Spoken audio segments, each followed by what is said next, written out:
let's let's go to our esteemed Honourable Paul Hellyer of Canada. We would give you 20 minutes, sir. Thank you very much, Mr. Chair, and thank you for giving me this opportunity to speak. And thank you, Steve, for the invitation. My name, as I said, was Paul Hellyer. I'm a former Minister of National Defence for Canada. I served in 3 governments during a total of 23.5 years as a Member of Parliament. Although as Minister of National Defence, I had sighting reports of UFOs. I was too busy to be concerned about them at the time because I was trying to unify the Army, Navy and Air Force into a single Canadian Defence Force. And that itself was a kind of battle to the finish. So this was not high on my agenda. But about 10 years ago, I started getting interested due to a young man from Ottawa sending me material on the subject. I told him I was too busy to read it, but he had confidence that someday I would. He sent me a copy of Colonel Corso's book, The Day After Roswell. It took me a while to get around to reading it, but I took it for my summer reading in 2005 and was really impressed with what was contained in it. And what I thought to myself is there are huge issues here, huge issues. And the American people and the people of the world have a right to know what's going on because they're part of it. It's not just an isolated thing. And so after confirming the contents of the book with a retired United States Air Force general, I accepted the invitation of Victor Viggiani, who's over here somewhere, and his cohort, Mike Bird, to speak to a symposium at the University of Toronto. And I said, UFOs are as real as the airplanes flying overhead. That gave me the dubious distinction of being the first person of cabinet rank in the G8 group of countries to say so unequivocally.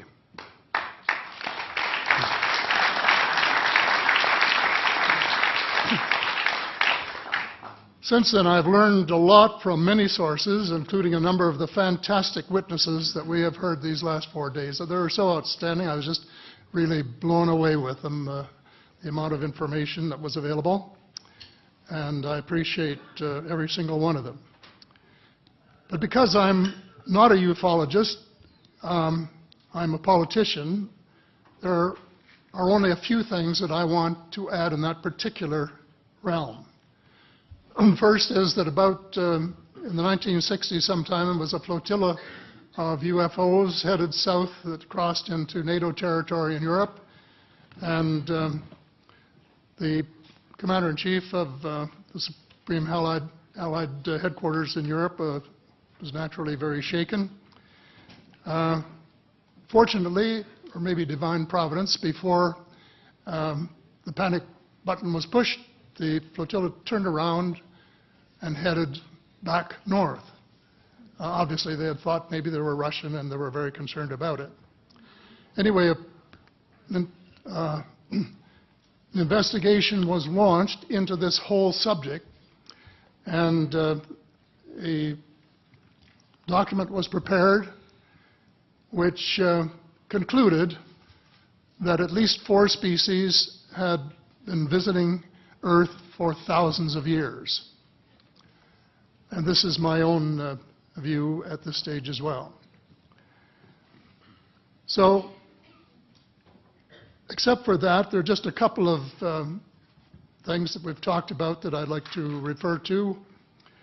And one was that we were referring to them as they until this morning when Linda Moulton Howe, I think she was the first one, actually named 3 different species. I have brought my latest book called Light at the End of the Tunnel, A Survival Plan for the Human Species, as an aide-memoir, and I name 5 different species here. I'm aware of more now. As a matter of fact, I saw a document just a few days ago that mentioned 20. and I think you, Mr. Chairman, were interested in some of the places they might come from. And I have in here Zeta Reticuli, R-E-T-I-C-U-L-I, Reticuli, the Pleiades, Orion, Andromeda, and the Altair star systems. So I don't think we can any more refer to them as they, because they're not an amorphous mass. They are different species and consequently may have different agendas. I don't think we can say that they all have the same agenda any more than we could say that the United States, China, and Russia had the same agenda. Our real interests may be very similar, but as of now, our perceived interests are still quite far apart.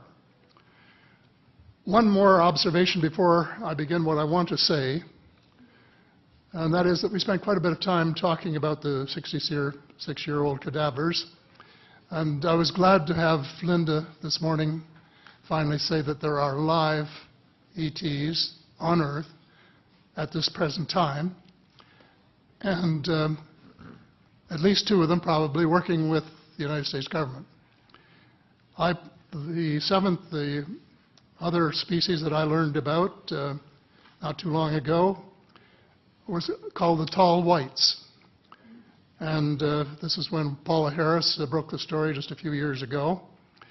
And through her good offices, I had the chance to talk for about 3 hours with former Airman Charles Hall and listen to this absolutely fascinating story of how he was working with, first of all, he was scared out of his skin, but after that, when he got to know them, how he was working with, and finally they became to trust each other and have a good working relationship with the tall whites at the gunnery range at Indian Springs in Nevada.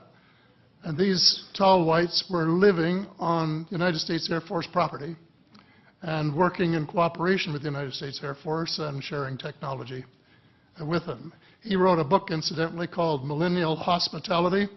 There are 4 different versions, but Paula says that Millennial Hospitality number 2 is the best. I think that's the one I read, and it's a very interesting read if you want to sort of get inside the problem of what it's like to bump into these people floating across the terrain in the desert. Well, enough on that for now. My interest is in full disclosure.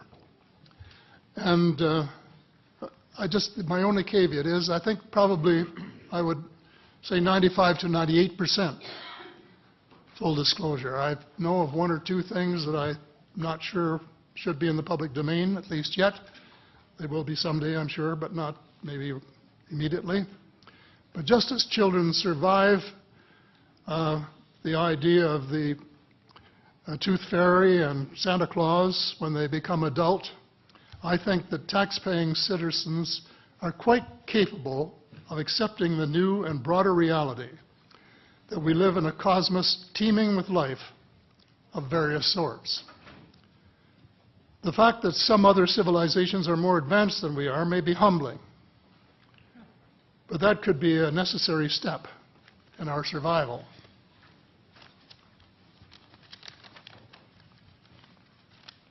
The world is an unholy mess.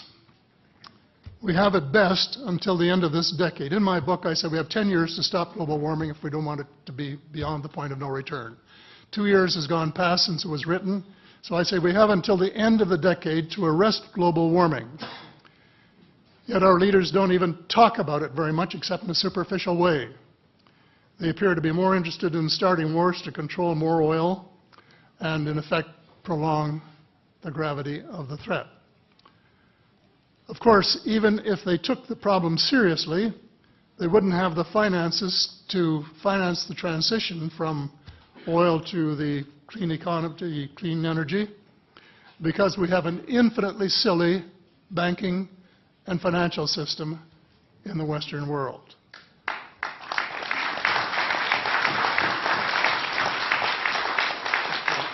And the United States Congress, I regret to say, is partly responsible, and I'd be glad to elaborate on that later if you're interested. And finally, they need the technology for clean energy. And it exists, and it's being kept secret by the same vested interests who control our destiny. Who are these vested interests, and what are they up to? Well, Senator, you were talking about a military junta. In my opinion, that is true, but I have broadened and deepened the definition to cabal, and the cabal comprises members of the Three Sisters: the Council on Foreign Relations, the Bilderbergers, and the Trilateral Commission, the International Banking Cartel, the Oil Cartel, members of various intelligence organizations, and select members of the military junta, who together have become a shadow government of not only the United States, but of much of the Western world. The Council on Foreign Relations is the oldest of the Three Sisters, and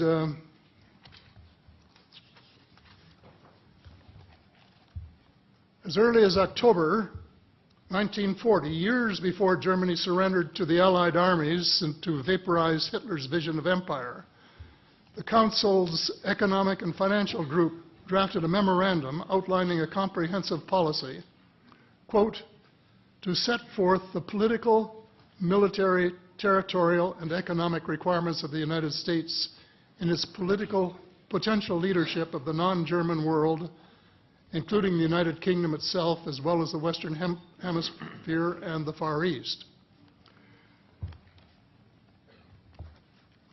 The Council made absolutely no effort to disguise,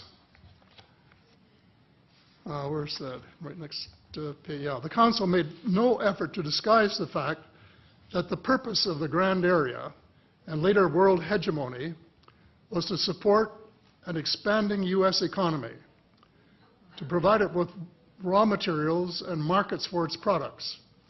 This was labeled the national interest, quote unquote. It was equally clear that the national interest was the interest of the ruling elite, whose members comprised the Council.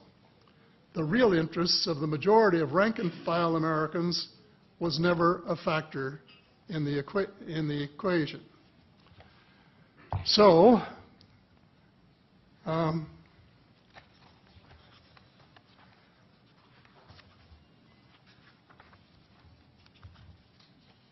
Mr. David Rockefeller, who was a member of all three of the sisters, is quoted as saying this at a meeting of the Bilderbergers in Europe. We are grateful to the Washington Post, the New York Times, Time magazine, and other great publications whose directors have attended our meetings and respected their promises of discretion for almost 40 years. It would have been impossible for us to develop our plan for the world if we had been subjected to the lights of publicity during those years. But the world is more sophisticated and prepared to march toward a world government. The supranational sovereignty of an intellectual elite and world bankers is surely preferable to the national autodetermination practiced in past centuries. He, of course, pretended he didn't say that, but the witness, this is reported by Daniel Estulin, a thoroughly reliable reporter who has written the true story of the Bilderberger Group. And if you want to really get inside of what's been going on there for this long time, that's a good place to go. So anyway, you hear what Mr. Rockefeller said, and so there you have it. The aim of the game is a world government comprising members of the cabal who are elected by no one and accountable to no one. And according to Mr. Rockefeller, the plan is well advanced. Does this help you to understand why our civil rights are being taken away from us? I say us, because Canada too is included in the grand plan. A giant leap in the wrong direction followed the end of the Cold War.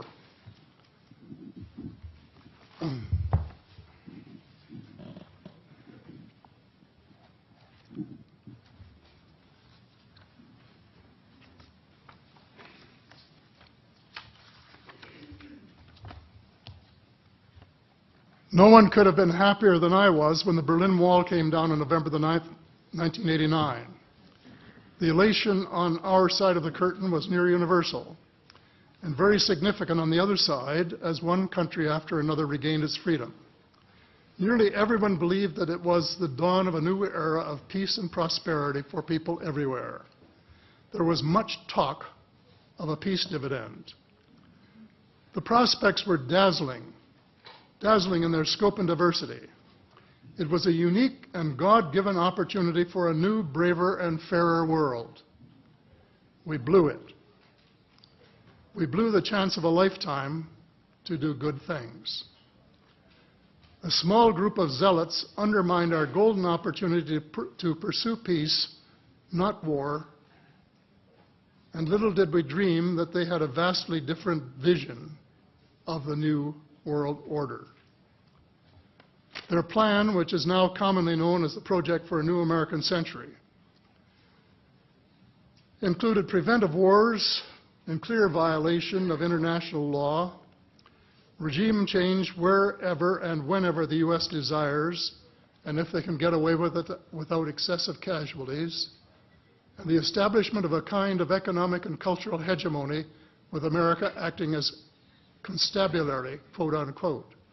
That was their word, globally. This was to be accomplished without authority of the United Nations and without the restraint of existing international treaties. It would involve a military buildup unprecedented in peacetime history and could trigger an arms race, which is precisely the opposite of the peace dividend that the world had rightly looked forward to. The Machiavellian scheme involved secret police, the curtailment of civil liberties in defiance of the U.S. Constitution, and a moribund economy operating way below its potential. Exactly those features for which the Soviet Union was held in contempt. The initial draft of the document was so controversial when it was leaked to the New York Times that it had to be rewritten, but it was not changed very much, just the cosmetics, enough to make it politically acceptable.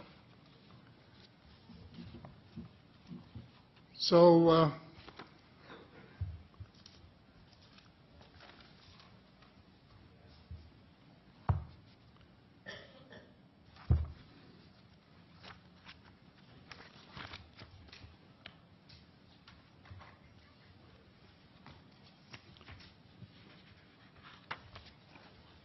I have a few minutes here to my bearings.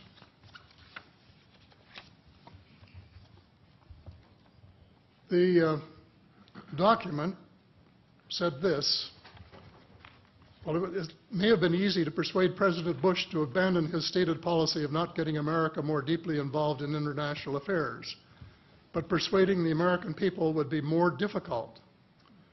Sophisticated Americans would question such a giant sea change in policy. The authors of Rebuilding America's Defenses, Strategy, Forces, and Resources for a New Century recognized this difficulty from the outset because their document contained the following sentence: further, I'm quoting, further, the process of transformation, even if it brings revolutionary changes, is likely to be a long one, absent some catastrophic and catalyzing event, like a new Pearl Harbor. Well, it wasn't too long before they got their catastrophic and catalyzing event. Terrorists struck the World Trade Center in New York and the Pentagon in Washington on September the 11th, 2011. And incidentally, they have removed the sentence about Pearl Harbor in the document that you can now get if you went to the internet to find it. Almost the whole world mourned. Canada mourned. The overwhelming majority of Muslims condemned the treacherous attacks. My sympathy for the friends and families of the injured and dead was genuine and unwavering to this day. My sympathy for the U.S. government began to grow a bit thin, however, when I heard President Bush cite the reasons for the attack. And I quote, "Why do they hate us?" he asked rhetorically in an address to the Congress. "They hate what they see right here in this chamber, democratically elected government. Their leaders are self-appointed. They hate our freedoms, our freedom of religion, our freedom of speech, our freedom to vote and assemble and disagree with each other." I felt sad when I heard the President's word. I assumed that he believed what he was saying. But if that were true, he was profoundly ignorant of the real thoughts and feelings of people in other parts of the world. If he wanted to hear the truth, he should have listened to Osama bin Laden, who was well informed concerning the origins of the kind of fanatical hatred of the United States which has led to such treachery. This is his version of events. Every Muslim must rise to defend his religion. The wind of faith is blowing, and the wind of change is blowing to remove evil from the peninsula of Muhammad. Peace be upon him. As to America, I say to you and its people a few words. I swear to God that America will not live in peace before peace reigns in Palestine and before all the army of infidels depart the land of Muhammad. Peace be upon him. That is clear enough. The dislike of America has nothing to do with democracy versus dictatorship, or wealth, or freedom of religion, or freedom of assembly.